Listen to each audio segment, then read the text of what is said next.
It's winter on the old front line, and I've come here to Ploegsteert, or Plugstreet as the British soldier called it, just south of the city of Ypres. Here in October and November of 1914, the British and German armies clashed and the front lines were established in fields just like this one behind me. And I'm standing by a very simple wooden cross that commemorates one day in those 4 years of fighting on the Western Front, Christmas Day 1914, because it was in fields like this that both sides came out into no man's land and fraternised. This is one of the places where the Christmas Truce took place.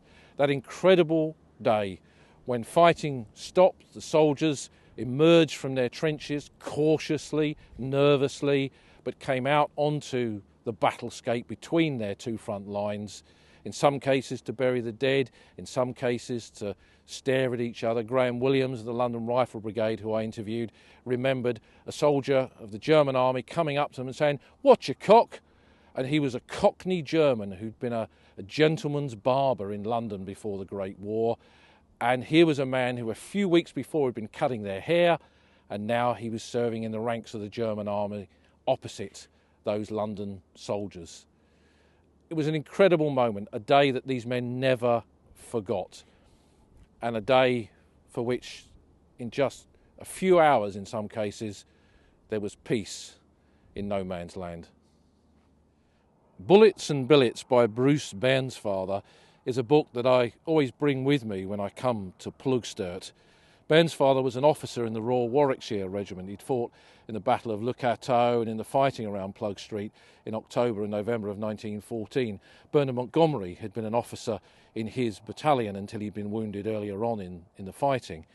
But Bairnsfather came here to this sector in the little village of St Yvonne, which is a tiny hamlet close to Plugstreet, and in the bend on the road where I'm standing now, and as I look out into this field, this is where Bairnsfather was on Christmas Day 1914.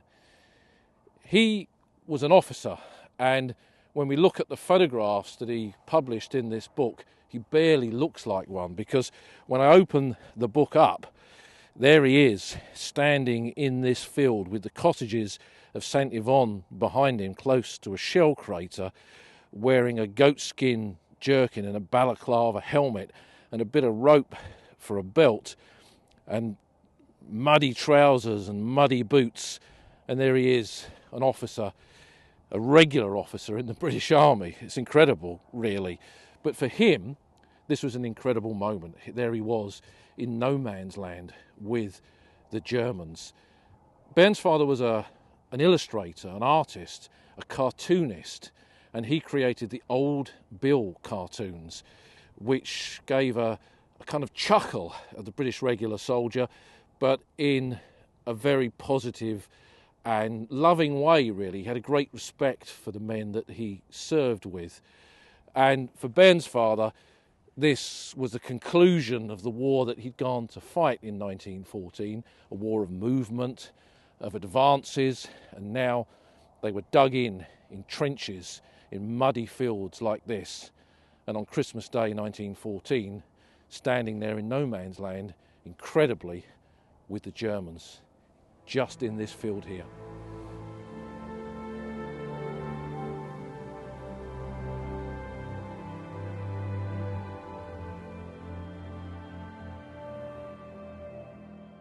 This tin, more than any other object, connects us to Christmas Day on the Western Front 1914.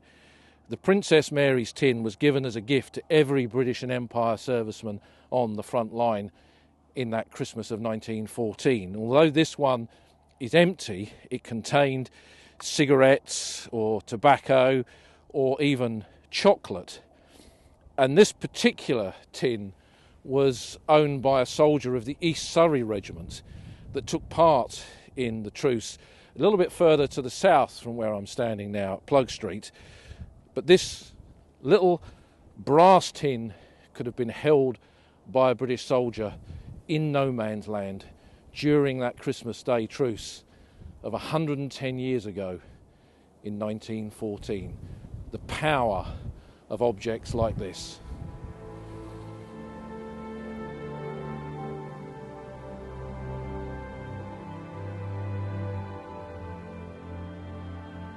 I'm ending my Christmas Truce journey here on the old front line at the London Rifle Brigade cemetery just south of Plugstreet, named after the London Rifle Brigade, the 5th London Regiment, who took part in the Christmas Truce of 1914. And I've come here for one grave, the grave of Rifleman Gardner, who I've visited many times just here in this original plot of the cemetery.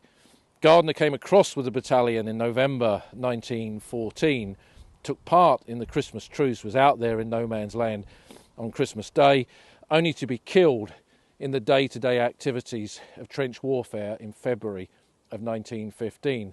And I'm drawn to him because of this photograph, this image that I rescued from a junk shop many years ago, showing the men of the London Rifle Brigade in their winter gear just before they went to France in November 1914. And amongst them is Gardner himself, sitting at the front there. Only a handful of these men survive the war. And I've also got a Christmas card that the men of the London Rifle Brigade sent home, signed again by many men who took part in that Christmas Truce of 1914.